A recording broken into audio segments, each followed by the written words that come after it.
Mes mains s'élèvent pour te louer, pour t'adorer, oh Jésus. Mes mains s'élèvent pour te louer, pour t'adorer, oh Jésus. Mes mains s'élèvent. Est-ce qu'on peut lever les mains et chanter ensemble? Pour te louer, pour t'adorer, t'adorer, oh Jésus. Mes mains s'élèvent pour te louer, pour t'adorer.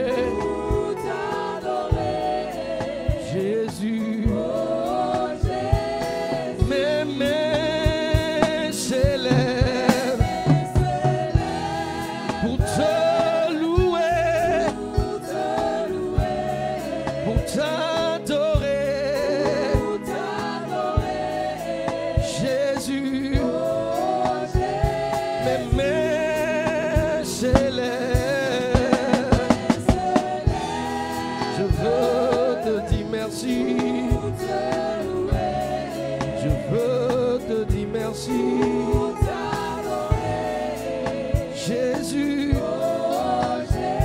mes mains s'élèvent, je veux te louer, je veux t'adorer,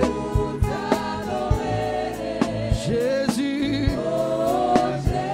j'ai les mes mains vers toi, pour te louer, pour t'adorer, Jésus. Les mots me manquent pour te louer. Est-ce qu'on peut le dire ensemble? Pour t'adorer, Jésus.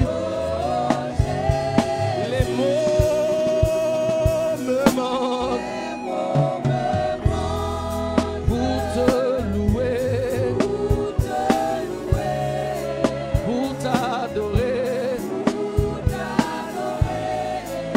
Jésus. Les mots me manquent pour te louer, pour t'adorer, oh, les mots me manquent pour te louer, déclare-le, pour t'adorer, Jésus. Les mots me manquent. Est-ce qu'on peut déclarer ensemble? Pour te louer, pour t'adorer, oh, les mots me manquent pour te louer, pour t'adorer. Oui, Jésus, Jésus.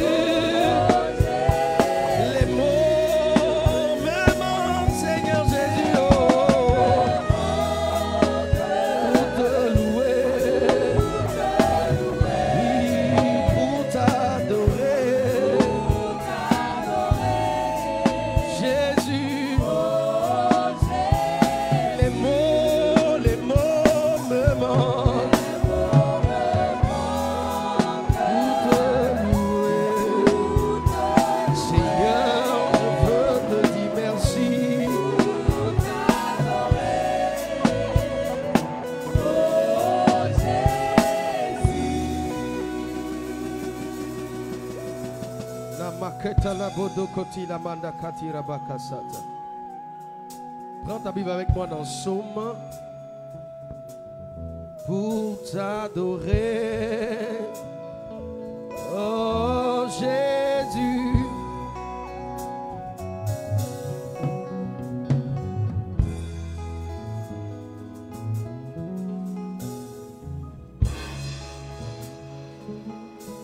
Psaume 91.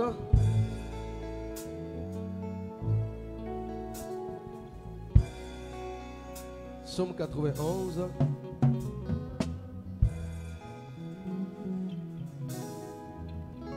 C'est bon? À partir du verset 9. Il dit, car tu es mon refuge, ô Éternel, et tu fais du Très-Haut ta retraite. Aucun malheur ne t'arrivera, aucun fléau ne s'approchera de ta tente. Car il ordonnera à ses anges de te garder dans toutes tes voies.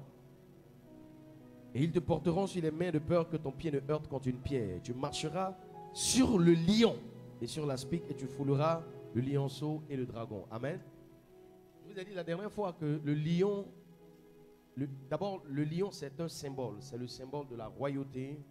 C'est le symbole de la force, c'est le symbole de la puissance. Et vous savez que dans le monde spirituel, Satan imite tout ce que Dieu fait.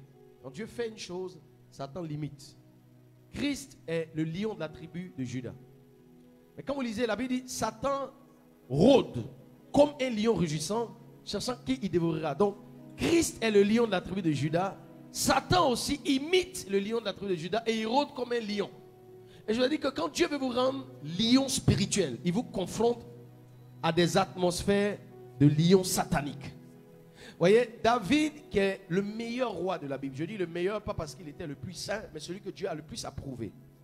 Le meilleur roi en dehors de Christ, avant de rencontrer Goliath, a rencontré un lion. Amen. Samson, avant de rentrer dans l'onction puissante que Dieu avait fait reposer sur lui, a rencontré aussi un lion à Timna. C'est même sur ça qu'on va prêcher ce matin. Daniel, avant de rentrer dans l'onction de la prééminence à Babylone, on l'a jeté dans une fosse à Lyon. Alors, qui que vous soyez, il y a ce qu'on appelle des lions sataniques. Amen. C'est un esprit qui te combat secrètement. C'est-à-dire, c'est un combat secret, un combat caché. C'est un combat que souvent, toi seul, tu sais. Tu sais ce contre quoi tu te bats. Souvent, les gens ne savent pas ce que tu traverses. C'est quelque chose qui est caché. Ce n'est pas quelque chose qui est très visible. Parce que vous voyez, quand David a combattu le lion, personne ne l'a vu. Il était seul. Quand Samson a combattu le lion, il était aussi seul. En réalité, c'est un symbole de combat individuel. Souvent, ce sont des combats dont Dieu vous rend responsable. Amen. Et votre victoire sur ces lions ou sur ce type d'esprit, ce type d'attaque, de combat spirituel, de challenge, vous introduit à la troisième ou à la deuxième phase de votre destinée. Mais vous devez avoir la victoire sur ce lion. Ça peut être un péché caché. Ça peut être une faiblesse. Personne ne sait pas ce que tu sais. Ça peut être un combat auquel personne dans ta famille n'est confronté. Tu es presque le seul à rencontrer ça. Dans ton cœur, tu sais c'est quoi. Et je veux ce matin que tu pries parce que Dieu veut te donner la victoire sur ce lion. Donne-moi un amen, lion. Donne-moi un amen très fort. Amen. Lève ta main droite avec moi. Dis, oh Seigneur. Oh Seigneur. Ce matin. Je prie. Au nom de Jésus. Au nom de Jésus. Contre tout pouvoir. Toute puissance. Qui dans le secret. Combat ma destinée. Combat mon progrès. Combat mon évolution. Manipule ma vie. Oh Seigneur. Donne-moi la victoire. Sur ces puissances. Sur ces combats. Sur ces esprits. Qui opèrent dans le secret. Et qui agissent contre moi. Délivre-moi. De la faiblesse. Délivre-moi des combats cachés. Délivre-moi des luttes secrètes. Et donne-moi la victoire sur ces puissances cachées. Oh Seigneur, donne-moi la victoire. Par les mépris, le Seigneur contre ces puissances qui te combattent dans le secret. Souvent ton propre père peut te combattre, ta propre mère. Et ce ne sont pas des combats qu'on expose, on les cache et on lutte pour avoir la victoire. Saül combattait David. C'est de ce type de combat dont je parle. Parle au Seigneur.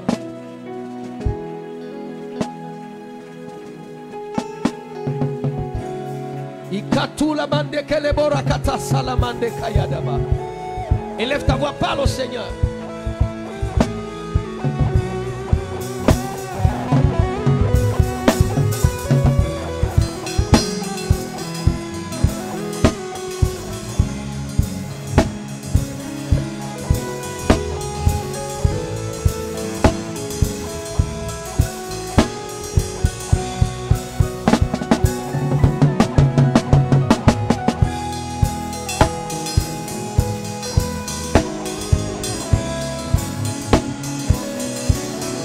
Élève ta voix, parle au Seigneur.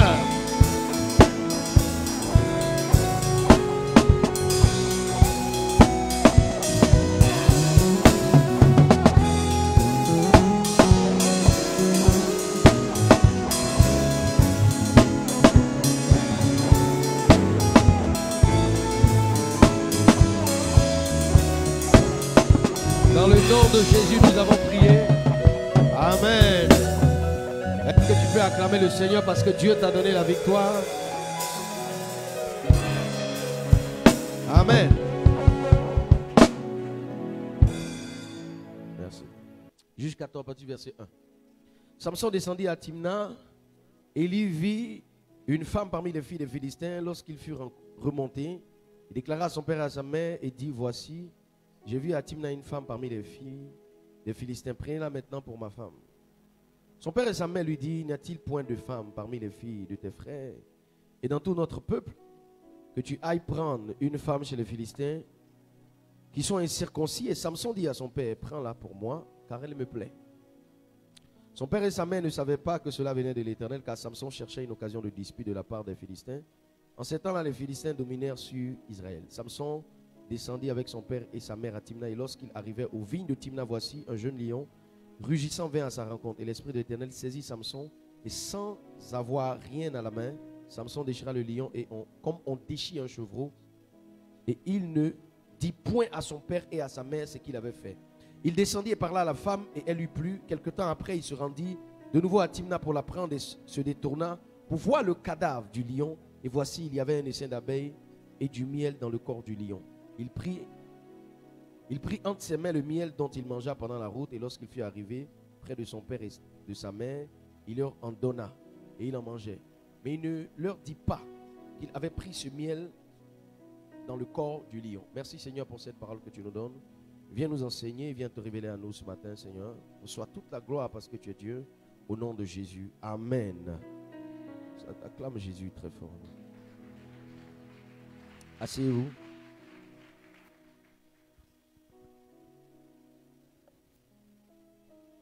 Amen. Voilà. Donc nous sommes en train de parler du troisième réflexe. Amen. Dis avec moi le troisième réflexe. Voilà. Nous sommes en train de parler depuis le début de l'année sur l'esprit du lion. Apocalypse chapitre 5, il dit: le premier être vivant était semblable à un lion. Amen. Il dit: celui qui est digne d'ouvrir le livre et de rompre les 7 sceaux, le lion de la tribu de Juda. Donc, quand on fait référence au lion de la tribu de Juda, on fait référence à Christ. Et donc, le lion spirituel, ce n'est pas le lion animal. Quand on parle du lion spirituel, on ne fait pas référence au lion qui est dans la forêt, qui est dans la brousse. Amen.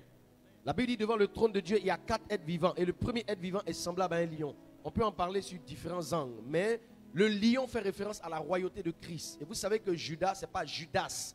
Judas l'Iscariote n'a rien à voir avec Judas. Judas, c'est une tribu.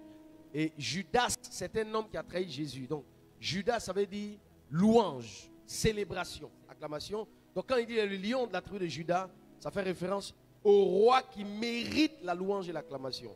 Donc le lion est un symbole de Dieu, est un symbole de la royauté. Et le lion de la tribu de Juda incarne une dimension de Dieu.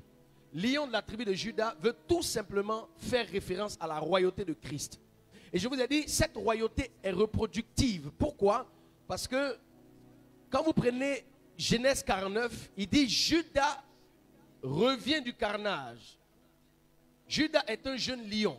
Il revient du carnage. Il se couche comme une lionne, comme un lion qui le fera lever.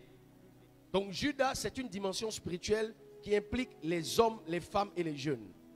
Vous allez dans 1 Jean, on dit jeunes gens. Homme mature. Donc le lion de la tribu de Judas, c'est une dimension qui se reproduit. C'est-à-dire que comme Christ il est, nous devons être. Et cette dimension lion de la tribu de Judas parle de l'autorité de Dieu, de la puissance de Dieu, de la force de Dieu. Et cette année, Dieu va te rendre fort. Dieu va te rendre puissant. Dieu va te rendre fort. Je dis Dieu va te rendre fort. Donne-moi un amen bien. Ton amen n'est pas lion. Donne-moi un amen lion. Alors, on a parlé des deux natures du lion de la tribu de Judas. La première nature, c'est la nature dominante, non? La nature indomptable. La deuxième nature, c'est la nature dominante. Et dans la nature dominante, on a donné déjà 2 réflexes. Le premier réflexe du lion spirituel, c'est quoi? L'autodéfense et l'esprit offensif. La deuxième nature, c'est le mode d'opération de Dieu. C'est la discrétion. Amen. Amen. Jésus-Christ doit être connu au monde. Mais la grossesse de Jésus doit être cachée. Jean-Baptiste doit être connu au monde. Mais la grossesse de Jean-Baptiste doit être cachée. La Bible dit que le père de Jean-Baptiste a douté à la droite de l'autel. Et l'ange lui a dit, tu seras muet à cause de ça. Tu ne pourras plus parler à cause de ça. Tu seras muet. Parce que tu as douté. Et je vous dis, tout ce que Dieu fait, il opère dans le secret, dans la discrétion.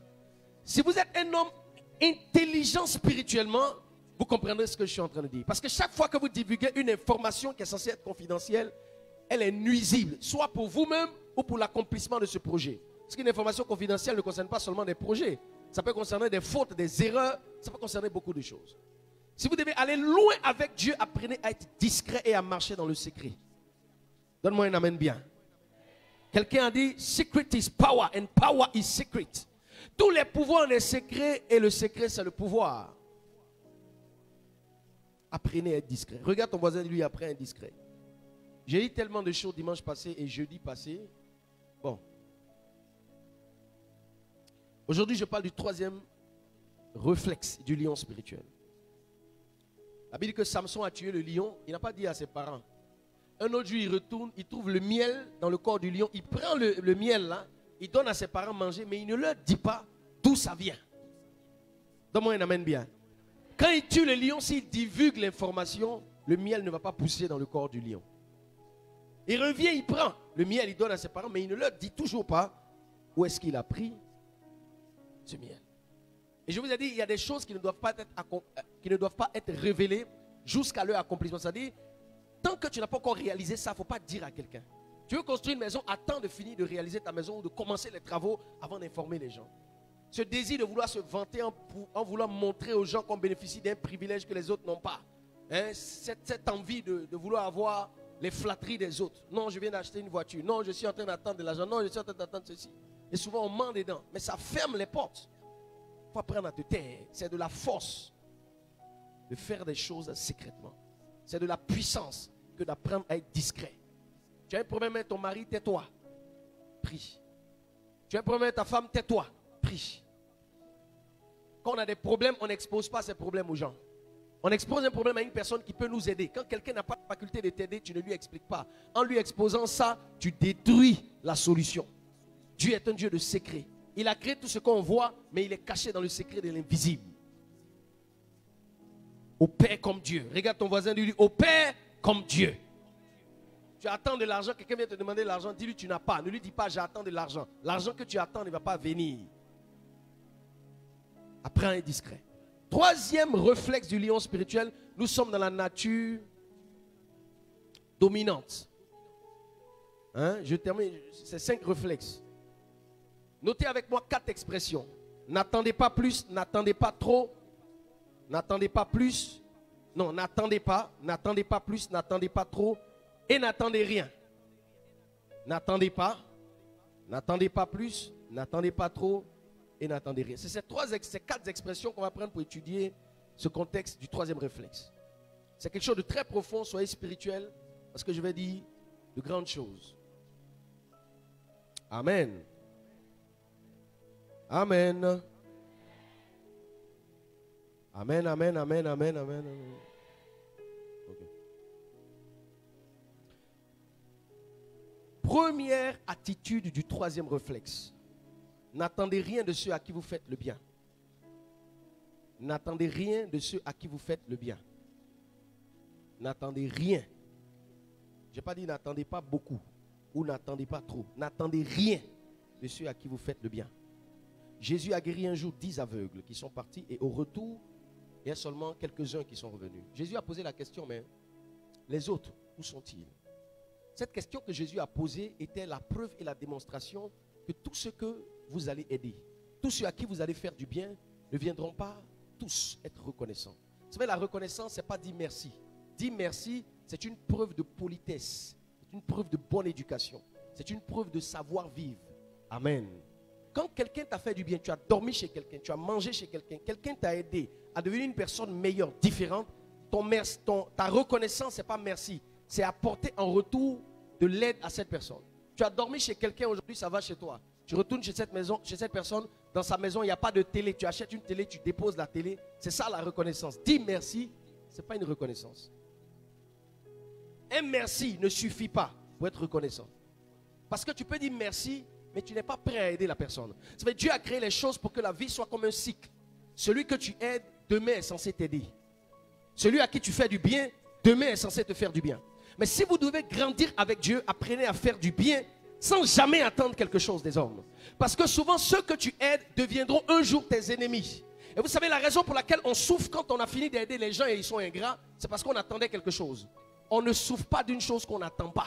Quand tu n'attends pas que quelqu'un soit reconnaissant avec toi et qu'un jour il devient un adversaire à toi, tu ne souffres pas de ça. On ne souffre pas de ce qu'on n'attend pas. Alors quand vous faites du bien aux hommes, n'attendez rien en retour. Quelqu'un a eu besoin de dormir chez toi, tu l'as logé chez toi, n'attends pas qu'un jour il vienne te dire merci.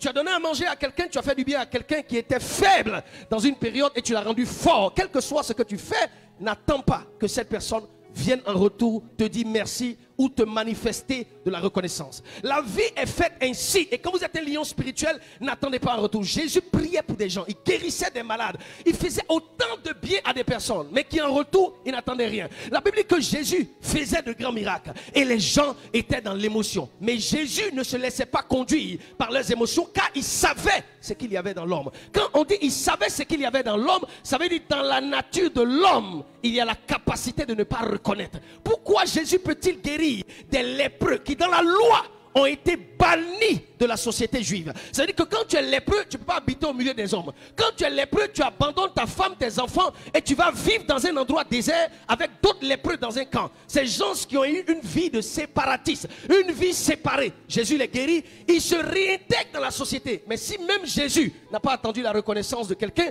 toi, tu ne peux pas attendre la reconnaissance de quelqu'un. Si tu fais du bien à un frère, à un ami, à une soeur, n'attends pas en retour que cette personne soit reconnaissante. La première raison pour laquelle il ne faut jamais attendre la reconnaissance d'une personne à qui tu fais du bien, faites du bien pour Dieu.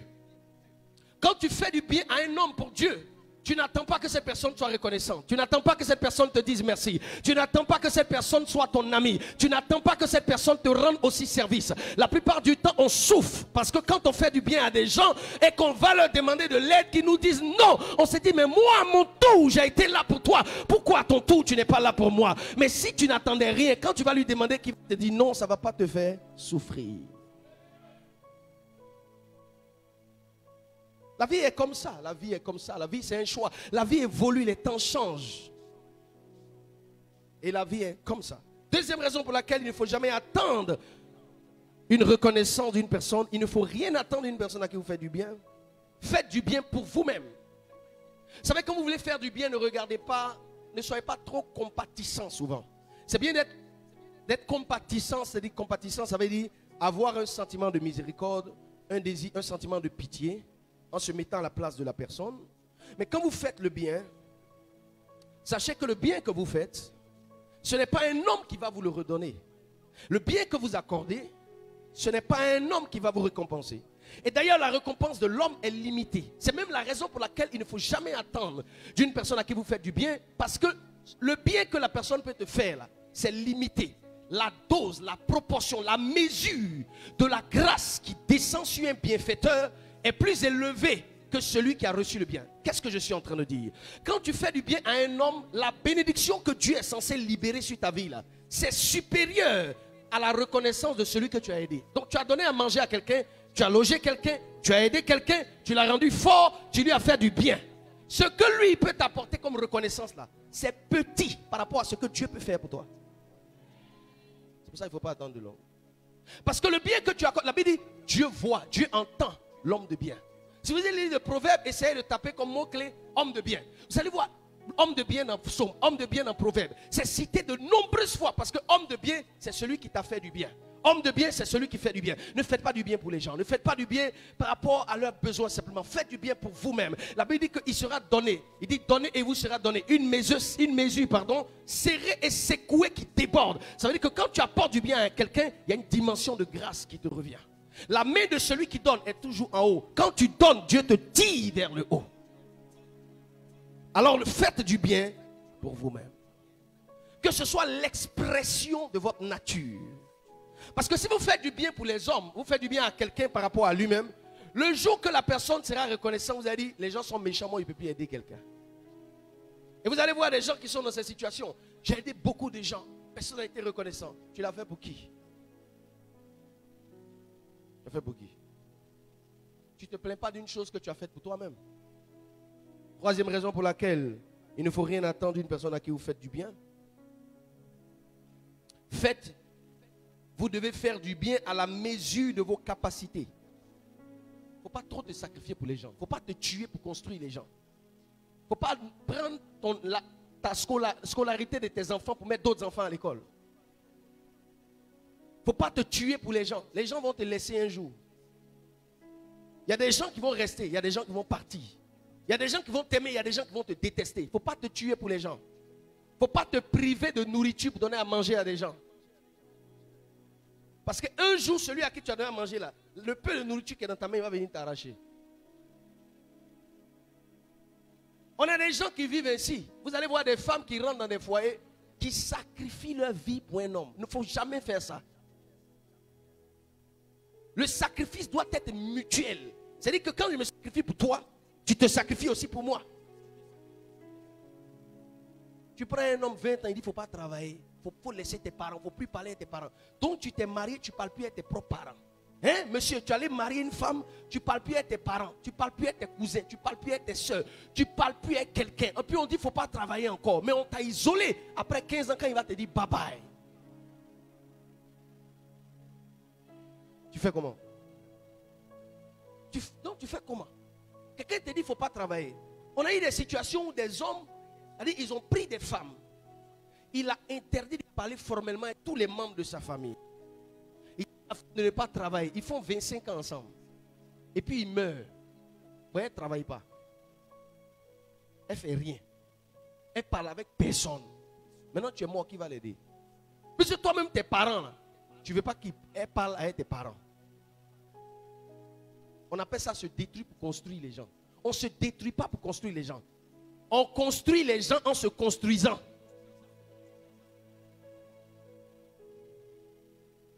Quand tu fais une chose pour un homme, il faut qu'il y ait une mesure. Et malheureusement, souvent on est trop passionné dans notre amour. C'est-à-dire que tu aimes tellement la personne que tu es prêt à beaucoup de prix. Paye des prix pour des gens, sacrifie-toi pour des gens. Mais attention de ne pas te déconstruire. Un sacrifice, ce n'est pas le fait de se tuer pour quelqu'un. Jésus est mort pour nous, mais ne mourons pas pour quelqu'un. C'est pour Jésus seul qu'on peut mourir. On ne meurt pas pour un homme. Donne-moi un amen bien. Quatrième raison pour laquelle il ne faut rien attendre d'un homme à qui vous faites du bien. Faites du bien par amour. Aimez les gens et faites-leur du bien. C'est simple. Quand vous faites du bien à quelqu'un, faites-le par amour. Il faut aimer la personne. Tu aimes, tu fais du bien, c'est tout. Rien de plus. Nothing more. Nothing more. Do it with love. Not in more. Il ne faut rien attendre. Il faut le faire par amour, c'est tout. L'amour de Dieu suffit. Dis Amen. Est-ce qu'on est d'accord? Si on est d'accord, donne-moi un Amen fort. Deuxième chose. Deuxième attitude du deuxième réflexe. C'est tellement long que je ne pense pas que ce dimanche, je pourrais terminer le deuxième réflexe.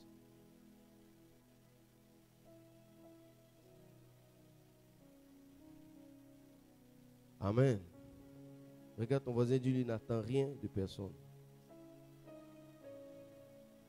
Il faut le regarder encore, dis-lui, n'attend rien de personne.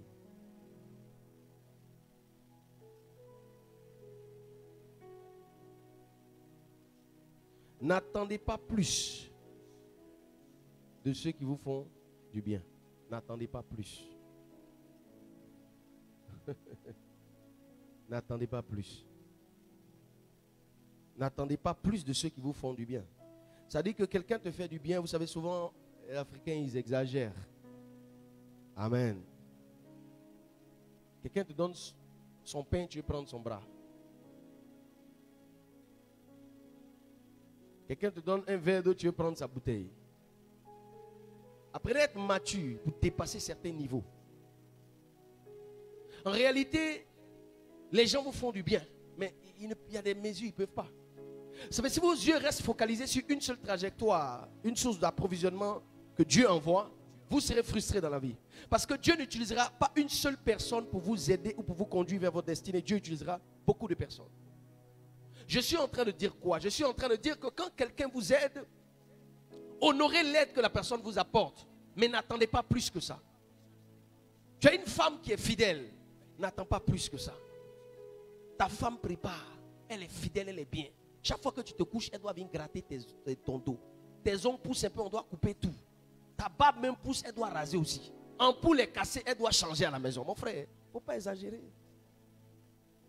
Donne-moi un amen bien. Madame, tu as un mari qui s'occupe de toi. Il te fait du bien. C'est qui là? Il prend pour s'occuper de toi. Tu es toujours en train de l'insulter parce qu'il n'a pas d'argent souvent. Qu'est-ce qu'il ne va pas chez toi? Tu lui demandes plus que ce qu'il peut te donner. Et non, on ne peut pas tout te donner. Donne-moi un amen bien. Je pense que si tu comprends, fais comme ça. Je pense que tu comprends. Est-ce que tu comprends un peu ce que je veux dire? N'attendez pas plus. N'attendez pas plus. Parce que les hommes vous font du bien, mais il faut savoir mesurer leur capacité. Il faut mesurer leur capacité. Les gens vous aident, les gens vous entourent, les gens vous encadrent, mais il faut mesurer les capacités. Il ne faut pas attendre plus de ceux qui vous font du bien. Quand quelqu'un te fait du bien, il faut l'apprécier, il ne faut pas désirer plus. Souvent, vous marchez avec des gens qui sont souvent là pour vous, qui vous aident quand ils peuvent. Le jour qu'ils ne peuvent pas, ils sont fâchés. Tu es fâché parce qu'on t'a toujours aidé, maintenant aujourd'hui on ne t'a pas aidé. Tu es fâché parce qu'on t'a toujours assisté et aujourd'hui on ne t'a pas assisté. Je suis fâché parce que la dernière fois tu ne m'as pas appelé alors que j'étais malade. Mais toujours quand tu es malade, qui paye tes médicaments?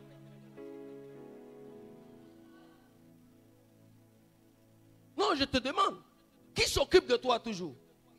Vous avez des gens, on a des gens aujourd'hui dans un environnement où quand tu manques d'une seule étape, c'est fini.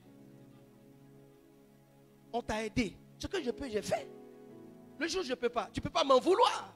Mais malheureusement, on a des gens qui nous en veulent parce qu'on est limité. Mon papa est mort, je ne t'ai pas vu. Mais quand ta maman est morte, là, qui t'a accompagné au village? Il faut nous dire qui t'a accompagné. Il dit question. Qui t'a accompagné? Qui t'a accompagné au village quand ta maman est décédée? On a des gens qui veulent tout d'une même personne. Élie était au torrent de Kérit. Et c'est ça un lion spirituel. Élie était au torrent de Kérit, c'est un corbeau qui le nourrissait. Un matin, le torrent a séché. Dieu lui dit, va à Sarepta, j'ai ordonné à une veuve de te nourrir. Pourquoi Dieu procède comme ça? Dieu procède comme ça parce que chaque personne à côté de vous est mesurée par une capacité d'approvisionnement. Une seule personne ne peut pas tout faire. Il faut vivre comme ça. Il faut opérer comme ça.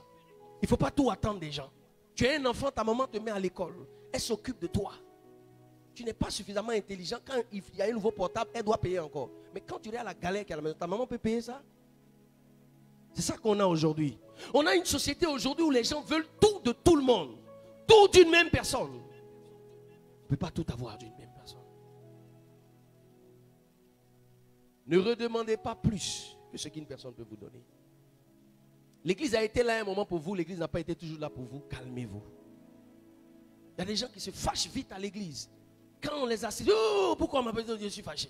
Il y a quoi? Calme-toi. Non, il y a eu accident, tu n'es pas venu me voir. L'année dernière, tu voulais mourir, j'étais assis à ton chevet. Oui, tu as eu accident, tu n'es pas mort. Il faut bénir Dieu. Les gens demandent trop. Même un père spirituel, il ne peut pas avoir toujours le temps. Hein? Un père spirituel peut avoir toujours le temps. Vous tous qui êtes ici, là, je ne connais pas vous tous vos problèmes. Tu viens, je prie pour toi. Non, papa, pourquoi tu ne m'appelles pas? Non, papa, pourquoi tu ne me vois pas? Si je dois appeler tous ceux qui sont ici, unité par mois, ça fait 3 millions. Je n'ai même pas pouvoir manger un peu. Il faut mesurer les dons que vous demandez aux gens. Il ne faut pas attendre toujours des gens. Donne-moi un amen bien. Première raison pour laquelle vous ne pouvez pas attendre plus des personnes qui vous font du bien. Parce que l'homme est limité. L'homme a des limites. L'homme a des limites. Ta femme là, elle ne peut pas être parfaite. Ce qui est déjà bien, elle est honnête, elle est humble, elle te respecte. Elle est fidèle. Souvent elle parle un peu trop mal, ça va aller, doucement. Ton mari là, il s'occupe de toi, il se comporte bien avec toi. Mais souvent, il dégame un peu quand ça pète. Le tic-tac a déclenché, il bavarde sur toi devant les gens. Calme-toi, allons-y doucement. Il ne faut pas être pressé avec l'homme. Vas-y doucement. L'homme a des limites. L'homme est limité. Et ça j'ai bien compris ça quand Dieu m'en parlait à la fin de l'année. J'ai bien compris ça. L'homme est limité. Dis à ton voisin, l'homme est limité. Dis-lui, l'homme est limité. L'homme est limité. Doucement. Deuxième raison. Parce qu'une seule personne ne peut pas vous introduire dans toutes les dimensions de votre vie. Vous savez, un jour, je suis allé voir papa à Détola. J'ai dit, mais papa, il faut prier pour moi pour si. Il a prié pour moi avec nos frères. Je suis retourné encore. J'ai prié pour nos frères pour si. Il a prié à plusieurs reprises. Il m'a dit, tu sais, moi, mon onction qui est sur moi, là, ça ne peut pas tout ouvrir comme porte. Reste attaché, Dieu va te bénir. Mais la grâce qui est sur moi, ça ne peut pas tout faire sur ta vie. Il faut toi-même te battre. Il ne faut pas tout attendre d'une église. Il ne faut pas tout attendre d'un père. Il ne faut pas tout attendre d'un parent. Il ne faut pas tout attendre d'un frère. Ta grande soeur paye une maison déjà pour toi. Il faut te débrouiller pour manger. Hein? Toi, tu veux qu'on te mette dans une maison, on te loge, on paye tes habits. Quand tu as mal à ton doigt, paye paracétamol. Qui es-tu? J'ai dit, qui es-tu? On ne peut pas tout faire pour toi. On t'a aidé jusqu'à tu arriver à un niveau. Tu veux qu'on t'aide encore? On va t'aider pour faire quoi? Il faut te débrouiller un peu. C'est de la paresse. Et souvent, on rend nos enfants paresseux. Je vais vous dire quelque chose. Si parmi vos enfants, vous avez un qui est plus têtu, sur lequel vous vous concentrez, en vous concentrant trop sur lui, vous pouvez détruire les autres. Souvent, on a des familles où il y a 2 bandits dedans. Les 2 là, c'est les plus bandits même. Ça dit qu'ils sont bandits même quoi. Donc on doit se concentrer sur eux. Eux, quand ils font des bêtises, on ne les corrige pas trop. On doit leur donner l'argent. Souvent, les autres là, ça les rend jaloux. Ça les fâche, ça les blesse, ça les frustre. Et puis après, tout le monde est mauvais maintenant.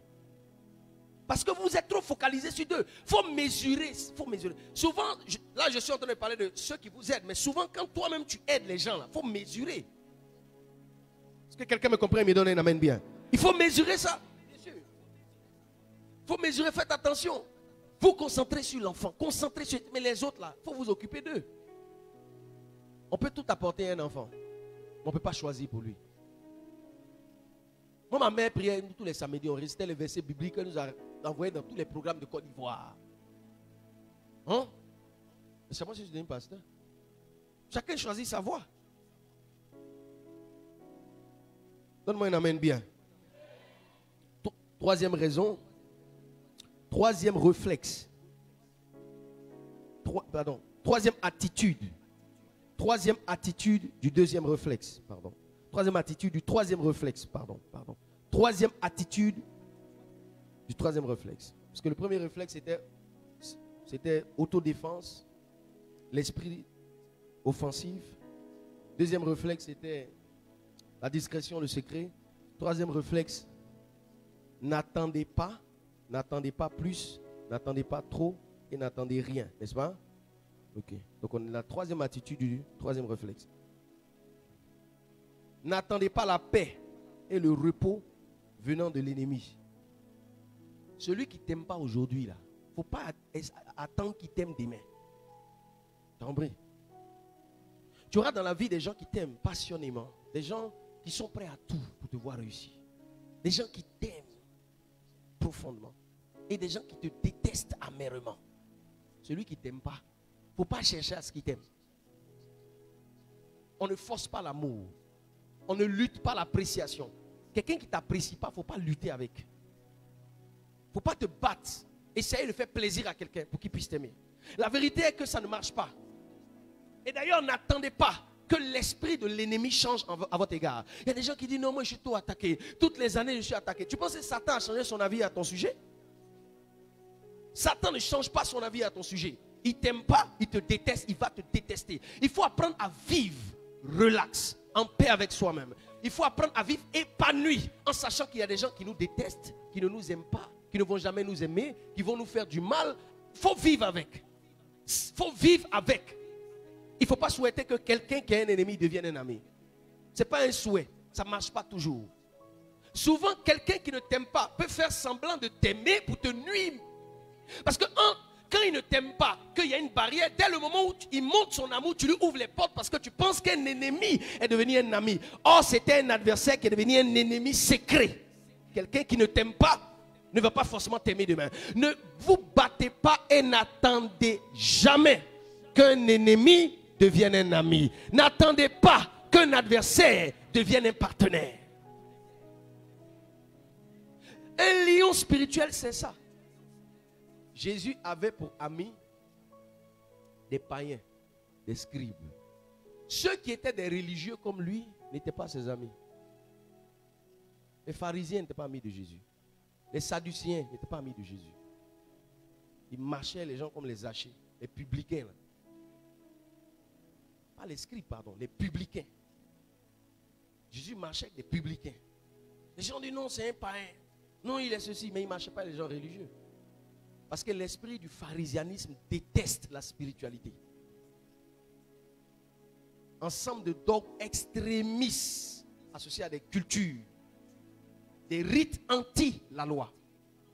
Je parle de la loi de Moïse, c'est pour ça que je dis anti la loi, anti-loi de Moïse. Jésus n'était pas ami avec eux. Il ne faut pas souhaiter que tout le monde soit votre ami. Ne souhaitez pas que tout le monde soit associé à vous. Ça ne fait rien. Vivez dans un immeuble où les gens ne vous aiment pas et puis d'autres vous aiment, c'est bon. Travaillez dans un service où vous n'avez pas tout le monde de votre côté. Tu es dans un service, voilà. Il faut vivre relax avec. Il faut savoir que tout le monde ne va pas répondre à tes salutations. Tout le monde ne va pas forcément. C'est ça la réalité. Et c'est ça la maturité. C'est ça l'esprit du lion. Il faut être fort émotionnellement pour ne pas dépendre de ça. Amen. Donne-moi un amen bien. Première raison pour laquelle il ne faut pas attendre la paix et le repos venant de l'ennemi, c'est qu'un vrai ennemi ne change pas sa position. Un vrai ennemi ne change pas de position. Un véritable ennemi. Mais comment tu sais qu'un ennemi est véritable ou il est faux? Tu ne sais pas. C'est pour ça qu'il ne faut pas attendre. Un sorcier qui ne t'aime pas, il faut l'aimer, mais à distance. Il ne faut pas forcer les gens à t'aimer. La vie, c'est comme ça. Deuxième raison pour laquelle il ne faut pas attendre la paix de l'ennemi. Satan ne te donnera jamais la paix. Et d'ailleurs, si tu attends la paix, il faut aller au ciel. C'est au ciel seul il y a la paix. Deuxième raison, parce que les ennemis croissent. Les ennemis croissent sur le chemin de la destinée. Le nombre de tes ennemis va augmenter. Chaque année. Le nombre de tes amis vont augmenter. Le nombre de tes ennemis va aussi augmenter. Le nombre de tes amis va s'accroître. Le nombre de tes collaborateurs va s'accroître. Le nombre de tes connexions va s'accroître. Le nombre de tes bienfaiteurs va s'accroître. Donc tout va s'accroître en même temps que tes ennemis. Voilà. Il y a des gens qui ne t'aimaient pas, qui étaient visibles l'année dernière, aujourd'hui tu ne les vois plus. Il ne faut pas souhaiter qu'ils soient tes amis. Donne-moi un amen bien. Troisième raison pour laquelle vous ne devez jamais attendre la paix et le repos venant de l'ennemi. Votre ennemi principal, parce que votre ennemi principal c'est le diable. Et le diable utilise des hommes comme des marionnettes. Je vous dis, faites attention à vos meilleurs amis. Parce que vos meilleurs amis peuvent devenir vos pires ennemis. Il faut faire très attention à ça. Il faut faire très attention à ça. Très attention à ça. Vos ennemis s'accroissent sur le chemin de votre destinée. C'est-à-dire, au fur et à mesure que tu évolues, tes ennemis augmentent. Tu sais, au fur et à mesure que tu t'approches de Dieu, tu deviens plus intime, consacré à Dieu, que tu t'avances vers ta destinée, tes ennemis te haïssent, mais plus profondément.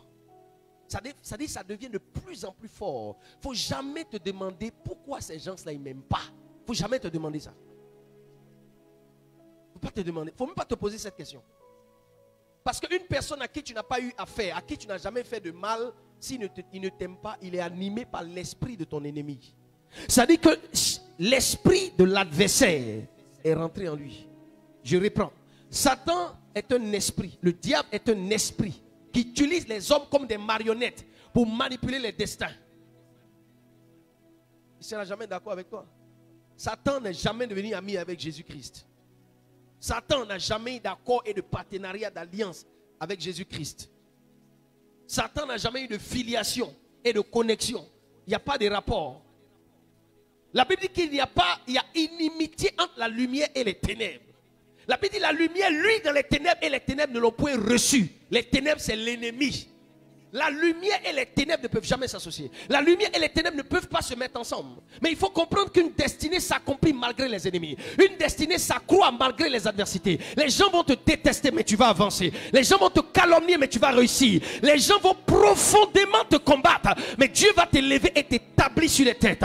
Je me suis rendu compte que quand une personne décide de devenir ton ennemi sans raison, Dieu t'établit sur lui. Et c'est ça l'esprit du lion. Joseph a dit à ses frères, le mal que vous avez tenté de me faire, Dieu l'a changé en bien. Et je vais prier pour quelqu'un 2021. Le mal que l'ennemi tentera de te faire, que Dieu le change en bien au nom de Jésus. Le mal qu'il tentera de te faire dans ta famille, que Dieu le change en bien au nom de Jésus. Le mal, l'échec, les erreurs, les épreuves vers lesquelles l'ennemi va te pousser, l'Éternel va utiliser cela pour te donner de la sagesse et de la croissance au nom de Jésus. Tout ce que l'ennemi tentera de faire contre toi, je prophétise 2021, le Seigneur va utiliser cela pour t'élever, pour te positionner, pour te replacer, pour te recadrer, pour te reloger, pour te redisposer. Lève tes deux et dis amen et reçois cette parole. Ils te feront la guerre, mais ils ne te vaincront pas. Il faut vivre avec ça. Vous savez, je dis toujours à mes fils, je dis quand je suis en réunion, je dis toujours je suis un lion. Je suis un lion. Dis amen bien. Ça fait 13 ans aujourd'hui que cette église porte ça. 13 ans. Les gens, ils ont tout essayé. Mais je suis là. Et je vis très bien, ça va. Je ne pleure pas. Je suis marié à ma femme, bientôt 10 ans. Demandez-lui si elle m'a déjà vu, je suis assis quand je pleure. Je ne pleure pas. Mais comment toi tu fais? C'est un choix de vie. Je ne souffre pas de certaines choses. Une fois que j'ai vu une chose, c'est un fait. Le pincement que ça me fait là, c'est l'instant et puis j'enlève dans mon cœur. C'est fini. Il faut savoir passer à autre chose et aller de l'avant. Donne-moi un amen bien. C'est un choix.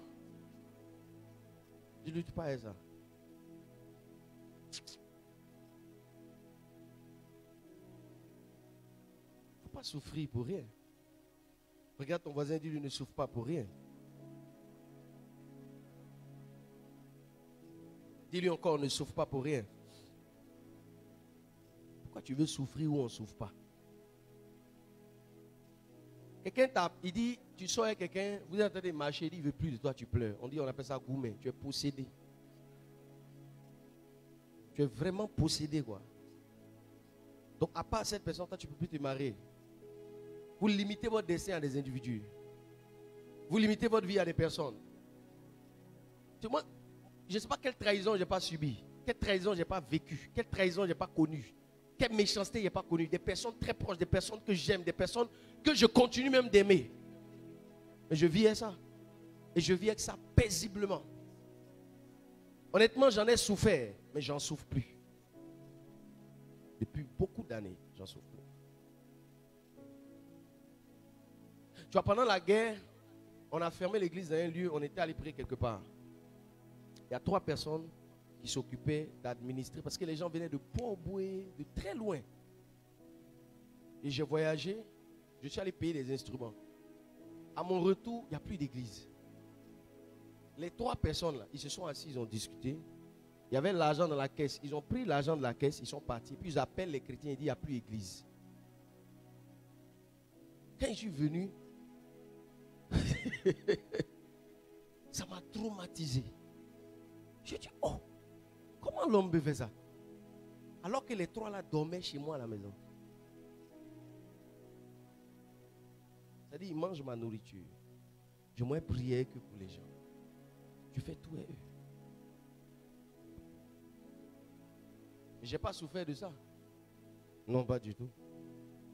Parce que si je les ai maudits tous, mais je n'ai pas souffert de ça. Ah ouais. La malédiction, c'est biblique. Ouais. Hein? C'est biblique. Jacob a maudit ses fils. David a maudit Absalom. C'est biblique. Mais on ne maudit pas pour maudire aussi. Pas maudire les gens pour rien. J'ai souffert de tout. De tout. Quand je pense à ça, je ris. De tout. Aujourd'hui, quand je vois certaines choses, je ris, quoi. Je dis à Satan, tu penses que tu es fort. Tu es plaisantin. Parce que ce qui ne te tue pas te rend naturellement plus fort.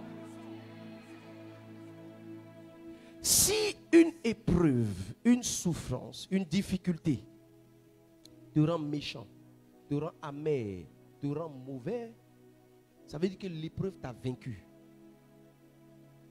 Si après tout ce que tu as pu traverser, tu échoues dans ta vie, c'est que l'épreuve t'a détruit. La meilleure réponse à la méchanceté, c'est la persévérance. Les gens s'attrapent 3, 3, 4, 4, 5, 5, 6, 6, 7, 7, 8, 8. Je sais tout, mais je fais comme si je ne sais pas. Il dit, ah bon? Un jour, Chiméi était en train d'insulter David. Et David lui a dit, c'est parce que Dieu t'a autorisé à m'insulter que tu m'insultes. 10 ans après, ils l'ont assassiné. La parole même, il a prononcée là. C'était une sentence sur sa vie. Moi, je n'ai jamais été méchant, mauvais avec un être humain. C'est-à-dire, il fait du mal à quelqu'un et puis je sais que ça lui fait mal et puis je fais. Jamais j'ai été maudit par un père de ma vie. Jamais. Quelqu'un qui est un père, jamais. Jamais. Je n'ai jamais donné l'opportunité à l'ennemi de le faire. Je n'ai jamais fait autant de méchanceté à quelqu'un qui va me réclamer mon destin. C'est pour ça que je crois que je n'ai pas fini de réussir. Je vais réussir, je continuerai de réussir. Je réussirai. Parce que quand tu fais du bien, Dieu ne t'abandonne pas. Donne-moi un amen bien. Troisième raison pour laquelle vous ne devez pas attendre la paix et l'amour d'un ennemi. N'attendez pas ça. Parce que la lumière et les ténèbres sont séparées pour l'éternité. La lumière et les ténèbres sont séparées pour l'éternité. Pour l'éternité, la lumière et les ténèbres sont séparées. Donc ce n'est pas aujourd'hui là. Toi, ta lumière va s'associer à des ténèbres. Ce n'est pas aujourd'hui. Amen. Est-ce que je peux avancer?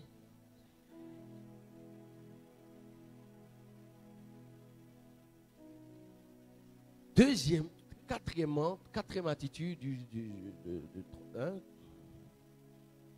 Excusez-moi, hein, les administrateurs, là, je vais déborder un peu. Hein. Il faut que je termine cette partie-là. Parce qu'au premier culte, je n'ai pas pu, ok? Il nous reste normalement 10 minutes pour terminer le culte, mais je vais vous laisser 20 minutes. Il faut que je termine cette. N'attendez pas trop de Dieu. N'attendez pas trop de Dieu. Attendez tout de Dieu, mais n'attendez pas trop de Dieu. Dieu ne vous donnera pas trop. N'attendez pas trop de Dieu. Quand vous attendez trop de Dieu, vous commencez, la foi devient un prétexte. Quand vous attendez trop de Dieu, votre vie sera monotone, remplie de frustration. De frustration en frustration. Il ne faut pas attendre trop Dieu. Il y a des dimensions où Dieu ne travaille pas. Et même, il y a des dimensions où Dieu travaille, mais lentement. Il y a des dimensions où Dieu travaille, mais rapidement. Si vous êtes placé dans une phase où Dieu met moins l'emphase sur vous, calmez-vous. Tu as prié Dieu pour te marier. Aujourd'hui, tu es marié. Mais ton mari ne se comporte pas comme il faut. Calme-toi. N'attendez pas trop de Dieu. Vous savez, quand vous arrivez à une dimension, vous commencez à attendre trop de Dieu. Vous commencez à vous plaindre pour tout et pour rien. Aujourd'hui, on a une communauté de chrétiens, je ne parle pas d'ici, en général, qui attend tellement de Dieu à un point que les chrétiens sont en général frustrés et blessés. Tu vas dans une église pour être enceinte, tu ne tombes pas enceinte, tu es frustré. Je quitte l'église, je m'en vais ailleurs, là-bas je vais avoir mon enfant. Tu es possédé. On ne va pas à l'église pour tomber enceinte, on va à l'église pour chercher Dieu. Tu vas à l'église pour avoir une prospérité. Dieu commence à t'ouvrir la porte. Tu commences à exagérer. Moi, je suis un prophète et un apôtre des miracles. C'est incontestable et indiscutable. Je ne sais pas qui peut contester ça. Surnaturel, ce n'est pas discutable. Et ce n'est pas les kouloulou kalala. Ce n'est pas en bas ici. C'est en haut. Voilà. Si je me fâche, je dis, prophétiser. Si tu es assis, tu as dit c'est sorcellerie. Parce que tu n'as même pas vu comme ça. Mais la vie n'est pas faite de ça. Moi-même qui prophétise sur toi, là, souvent j'ai besoin de 20 millions. J'ai pris et puis ça ne vient pas. Calme-toi. Dieu est un Dieu de processus. Si tu attends trop de Dieu, tu seras frustré. Tu attends Dieu pour te marier. Tu attends Dieu pour un enfant. Tu attends Dieu à tous les carrefours de ta vie. Il faut être capable, quand tu attends Dieu, en attendant que Dieu fasse, d'être persévérant, d'être patient, d'être consacré à Dieu. 5 ans, 3 ans, 2 ans, plusieurs années. La fin sera la gloire de Dieu. Les chrétiens impatients. 2 ans seulement de prière, ça ne marche pas. Il est frustré. On dit pourquoi tu ne vas plus à l'église? Il dit non, je suis en prière à la maison. Tu es un plaisantin. Il faut rester à la maison. Tu n'as même pas besoin de Dieu. Beaucoup de chrétiens aujourd'hui ne vont plus à l'église. Si vous les demandez, non, je suis en prière. Tu pries où? Jésus dit, allez à Jérusalem, montez là-bas et priez pendant 40 jours jusqu'à ce que vienne le Saint-Esprit. Il n'a pas dit prier chacun chez lui. Si eux, ils restaient chez eux, l'Esprit n'allait pas descendre. Dieu est un Dieu de communauté. Dieu est un Dieu d'unité. Dieu est un Dieu de lien. Dieu est un Dieu de fraternité. Dieu, ce n'est pas un Dieu de l'isolation et de la solitude. Tu es chez toi, tu pries. Tu pries chez toi comment? Frustré, blessé, frustré, blessé, frustré. Parce qu'on attend trop Dieu. Vous allez voir des femmes aujourd'hui qui sont découragées à cause de problèmes de foyer. Toi, tu es la seule personne sur la terre qui a problème de foyer. Tout le monde a des problèmes de foyer, madame. Tu as des problèmes pour travailler, tu es fâché, tu es frustré. Je ne te parle pas de moi ou de l'onction de Dieu qui est sur ma vie. Je te parle de ta relation, toi et Dieu. Pas moi, toi et Dieu. Je suis frustré, je ne peux plus payer ma dîme. Je suis frustré. Tu ne peux pas vivre comme ça. Dieu t'a appelé à la grandeur. Le diable te manipule avec des événements. Il sème dans ton cœur la frustration. Et la frustration t'éloigne de Dieu. Alors que tu es en train de t'approcher de ta bénédiction. Je me suis rendu compte que la plupart du temps, quand il y a l'éveil de l'amertume dans l'âme d'une personne, c'est que la personne est proche de sa destinée. Chaque fois que tu seras proche d'une bénédiction, le diable va manipuler tes pensées. Ça m'arrive à moi-même. Il va créer toutes sortes d'événements autour de toi. Ta bonne femme va devenir bizarre. Ton bon mari va devenir bizarre. tes enfants vont devenir bizarres. Tout le monde autour va devenir bizarre. Tu vas sentir que la mort est en train de t'appeler. C'est la gloire de Dieu qui est en train de s'approcher. Le diable veut t'empêcher. Quand Israël était sur le point, après 11 jours de marche, était sur le point d'entrer à Canaan, Dieu a envoyé des espions. 11 jours de marche, la Bible dit qu'ils allaient faire 12 jours de marche. J'ai vu un plaisantin qui a posté sur Facebook, tracer une route, la route qui a été tracée dernièrement ici, il y a 30 ans, il trace Égypte et puis Israël. Et il dit ça fait 72 heures à pied, et ça fait... Alors que Israël, c'est 2 millions de personnes qui marchent. Tu penses que 2 millions de personnes peuvent marcher, hein? C'est la course quoi. Et Dieu leur donnait des pauses pour prier, pour se révéler à eux. 12 jours de marche. Au 11e jour, Dieu a dit, prends des espions et envoie-les dans le pays. Quand les espions sont partis, ils ont vu les gens qui étaient là-bas. Ils sont venus, il y a 8 qui ont douté. Eux tous ont été frustrés. Ils disent, mais pourquoi Dieu nous envoie dans un coin comme ça, alors qu'on n'a pas d'armée? Dieu ne tolère pas les frustrations et les mauvaises considérations, les fausses interprétations que vous faites. Dieu ne cautionne pas ça. Il dit, comme vous pensez comme ça, vous n'entrerez plus à Canaan. Et ils sont restés dans le désert 40 années. Parce qu'ils se sont mis à douter. Il faut comprendre, quand je dis de ne pas attendre trop de Dieu, ce que je suis en train de vous faire comprendre, c'est qu'il y a une partie de la relation avec Dieu qui nécessite beaucoup d'efforts personnels, qui nécessite beaucoup d'efforts physiques, qui nécessite beaucoup d'efforts mentaux. Je vous dis que les chrétiens mentalement sont paresseux. C'est pour cela que je m'efforce chaque jour d'essayer de vous faire, de vous convaincre à monter à une dimension mentale. Les chrétiens sont trop faibles émotionnellement. Vous les prenez, après 3 ans seulement, ils sont découragés. Oh!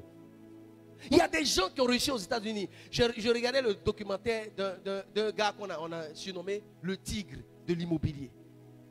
Il est né en Haïti dans la pauvreté. En Haïti, dans la pauvreté. Il vendait les sandales. Des sandales, il a commencé à acheter des habits pour les revendre. C'est-à-dire, il achète dans le marché et il les revend. Vous savez, souvent, quand les gens n'attendent rien de Dieu, ils réussissent plus rapidement que quand les gens attendent trop de Dieu. On n'a qu'à se dire la vérité. Parce que dès qu'il y a quelque chose, Dieu m'a pas... Dieu. Et finalement, émotionnellement, on est paresseux. Le mec a réussi à 48 ans. À 48 ans, il était trop pauvre. Avant 48 ans, il était trop pauvre pour qu'une femme l'accepte. Il était trop vilain pour qu'une femme l'apprécie. Jusqu'à 48 ans, il n'arrivait pas à avoir une copine. Donc quand il voulait avoir des rapports sexuels, il partait sortir des prostituées. Parce qu'il était trop laid, sans argent, en train de se débrouiller. C'est-à-dire que tout jeune, il a perdu son père et sa mère. Et il dormait dans un moine quelque part en Haïti. Et il sortait, c'est-à-dire le matin pour aller travailler là. Il sort à 3 heures du matin pour arriver en ville travailler et retourner. Il dormait à peine 5 heures de temps. Mais il persévérait jusqu'à 48 ans. Il a eu un contrat. Il a voyagé plus tard aux États-Unis. Là-bas, c'était dur. 4 boulots. Il travaillait. 4 boulots. Il travaillait. Du matin jusqu'à 23 heures minuit. Et il rentre à la maison. Il dort, il se réveille encore. Il va. Est-ce que tu comprends ce que je suis en train de dire? Il a persévéré. À 48 ans. On l'appelle le tigre. On dit il est laid comme un tigre. Il a signé un contrat. Millions de dollars. On lui a demandé qu'est-ce qu'il pense, pourquoi il a eu cette chance. Il dit il pense que Dieu lui a donné toute cette chance parce qu'il s'est donné lui-même toute cette chance. Il est laid comme ça, un haïtien. Bon, il est beau maintenant parce que l'argent rend beau. Ouais. Est-ce que quelqu'un me comprend? Il dit amen. Les chrétiens sont trop paresseux. 5 ans, tu es découragé. 4 ans, tu es découragé. Toi-même, tu te décourages. Pourquoi?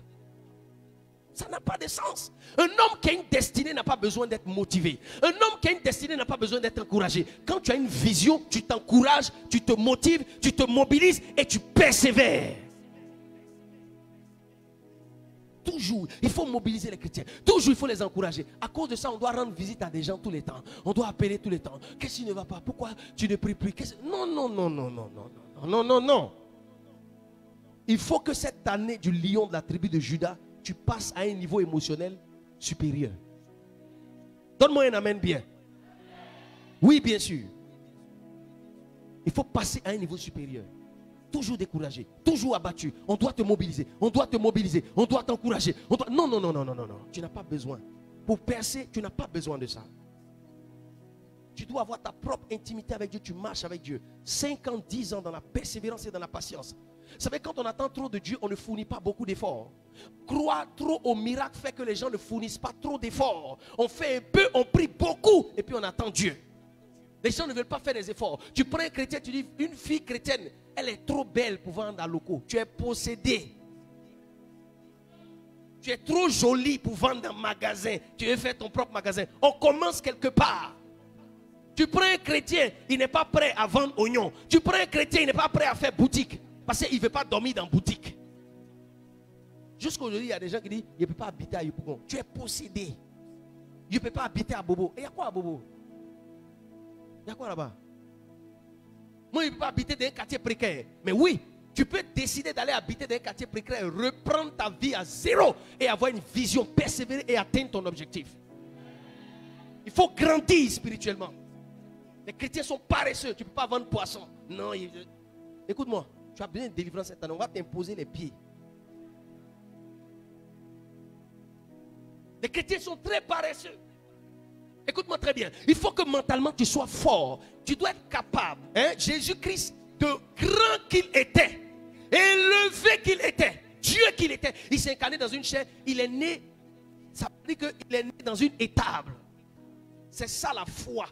Tu connais ta valeur, mais tu descends bas pour te révéler en force. Les gens ne veulent pas apprendre. Ils veulent tout commencer.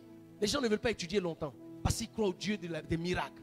Moi, je crois à un Dieu de miracles, mais je crois à un Dieu d'échelon. Un Dieu qui construit étape par étape. Un Dieu qui fait passer dans un processus. Tu as longtemps échoué, tu as beaucoup échoué. Reprends à zéro. Ça ne fait rien. Et tu trouves les soeurs chrétiennes, tu veux marier un gars qui a déjà l'argent. Tout est déjà prêt. Tout est cuit. Tu n'as pas travaillé dedans. Dès que tu le vois, il brille. Quand il dit bonjour, c'est 200 000. Tu as besoin de délivrance. Donne-moi un amen très fort. Tu n'es pas prête à payer un prix. Le succès sans prix, c'est de la vanité. Il faut un moment que quand tu réussis, tu regardes derrière. Et puis tu dis, je bénis Dieu parce que je me suis battu.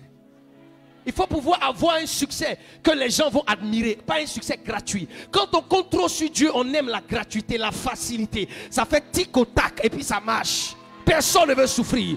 Il faut que tu sois prêt à payer un prix, souffrir, traverser des épreuves, recommencer à zéro. Les gens vont se moquer de toi. Et puis un jour, quand tu seras assis, les gens vont venir dire respect mon vieux, respect papa, respect maman, respect tonton. Parce qu'on t'a vu où tu étais, on ne croyait pas. Personne n'espérait. Tu étais derrière, mais tu es remonté en puissance. Tu as rebondi et finalement tu es arrivé à la tête. Il faut pouvoir quitter quelque part. Il faut un moment dépasser ce niveau. Les chrétiens sont paresseux. Personne ne veut faire d'efforts. C'est pour ça que nous, on essaie de faire quelques business. Parce que les dîmes ne vont pas nous nourrir. Il y a des gens qui disent non, le pasteur ne doit pas travailler. Tu peux payer ma maison? Tu peux payer ma maison? Tu ne peux pas. Tu peux payer mes factures? Tu ne peux pas. Les dîmes là, ce n'est pas tout le monde qui donne. Et même ceux qui donnent, ils donnent par tendance. Il y a des mois on donne, il y a des mois on ne donne pas. C'est ça, il y a attendre pour manger. Mais je vais mourir. J'ai éduqué mes enfants comment? Au 21e siècle.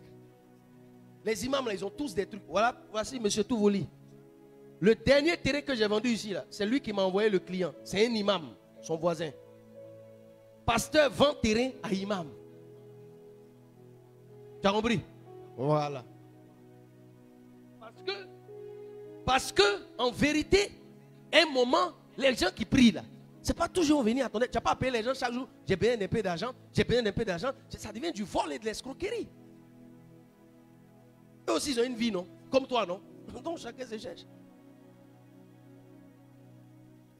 C'est pour ça qu'à un moment, on se débrouille. Il y a des projets qu'on veut réaliser, l'église n'a pas d'argent. Tu ne peux pas dire à quelqu'un, il faut enlever ton argent de ceci, il faut venir donner ici. Même les gens donnent beaucoup, mais c'est des efforts ils font. C'est des sacrifices ils font. On ne va pas appuyer et puis prendre tout. Bien sûr. Si on veut faire quelque chose, on fait comment? Quand on construisait ce temple-là, on avait besoin de plus d'une dizaine de millions. 70% de l'argent que j'avais économisé, j'ai pu mettre dedans. C'est ce qui a motivé tout le monde. Et on a fait pendant 1 an. Toute l'église donnait 20% de son argent. C'est-à-dire tu donnes la dîme et puis 10 autres %. Mais si moi je n'ai pas fait, qui va me suivre? Mais si je ne gagne pas un peu, comment ils vont me suivre? On a 600 ou 700 chaises maintenant. 300 de ces chaises-là, je les ai payées déjà, moi seul. Quand je dis mon seul, ça dit que l'argent que j'ai économisé là, pas la caisse, moi-même, c'est ça que je prends pour payer.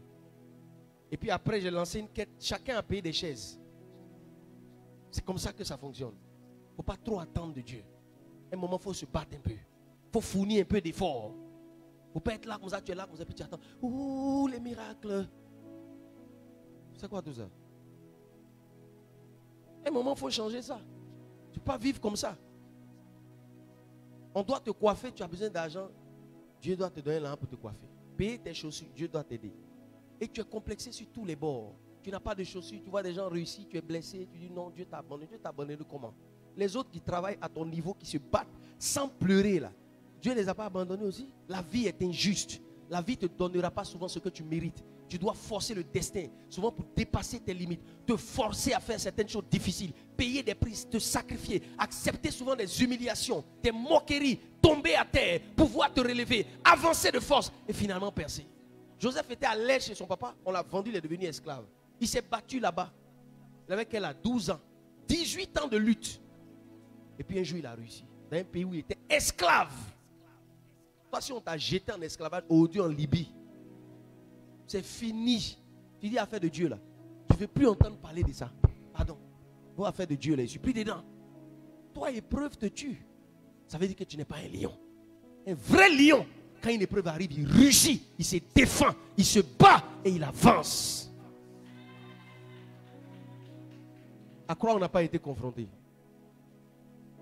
Souvent quand le diable même veut te détruire là, depuis que tu es petit comme ça, tu as 8 ans, il est toi. Il est derrière toi pendant des années pour te détruire. Il y a des gens à 20 ans d'âge, les épreuves qu'ils ont traversées là, il y a des gens de 50 ans qui n'ont pas vu ça dans leur vie.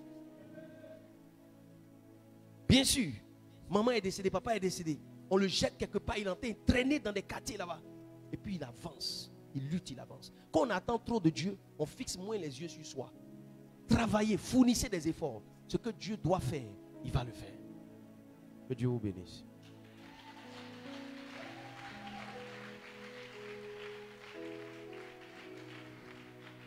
Amen. Lève tes mains et dis merci au Seigneur.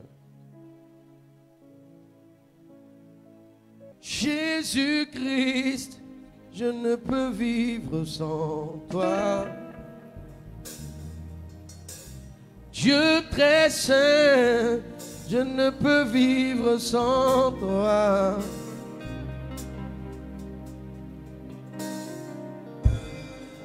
Je ne peux vivre sans toi. Si tu me laisses, je vais souffrir. Si tu me laisses, je vais périr. Jésus-Christ, je ne peux vivre sans toi. Dieu très saint, je ne peux vivre sans toi. Éternel, je ne peux vivre sans toi. Si tu me laisses, je vais souffrir. Si tu me laisses, je vais périr. Jésus-Christ, je ne peux vivre sans toi. Est-ce qu'on peut chanter ce chant? Il est simple. Dieu très saint, je ne peux vivre sans toi. Holy Ghost, je ne peux vivre sans toi. Si tu me laisses, je vais souffrir. Si tu me laisses, je vais périr. Jésus-Christ, Jésus-Christ, je ne peux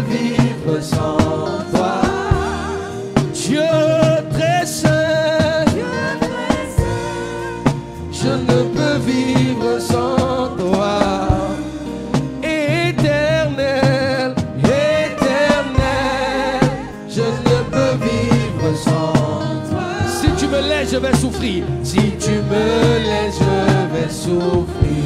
Si tu me laisses, je vais périr. Jésus-Christ, Jésus-Christ, je ne peux vivre sans toi. Dieu très saint, je ne peux vivre sans toi. Éternel, éternel, je ne peux vivre sans toi. Si tu me laisses, je vais souffrir. Si tu me laisses, je vais périr. On peut reprendre ensemble. Jésus-Christ, Jésus-Christ, je ne peux vivre sans toi. Dieu très saint, je ne peux vivre sans toi.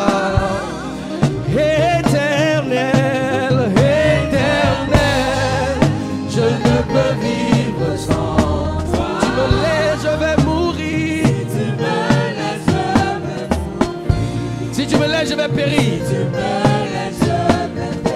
Dis-le. Jésus-Christ, je ne peux vivre.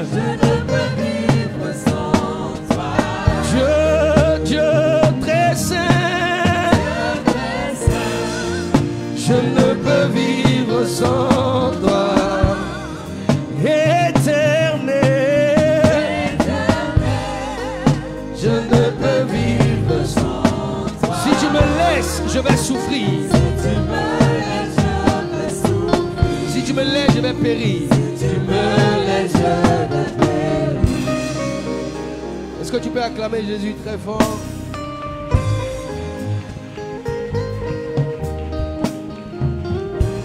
Est-ce que tu peux l'acclamer plus fort, plus fort, plus fort? Et pousser des cris de joie. Des cris de joie. Pousser.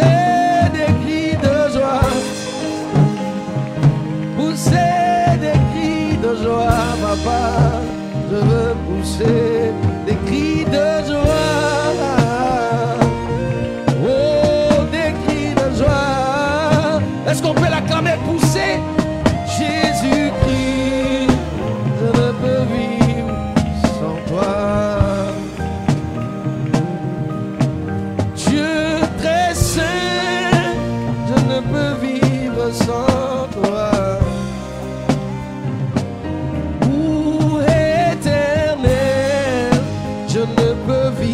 Sans toi.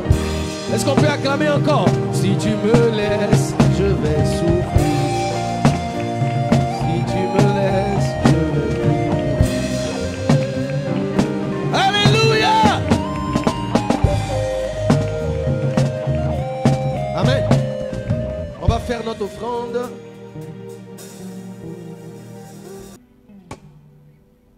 Levez les mains, que Dieu vous bénisse, que Dieu vous accorde sa grâce.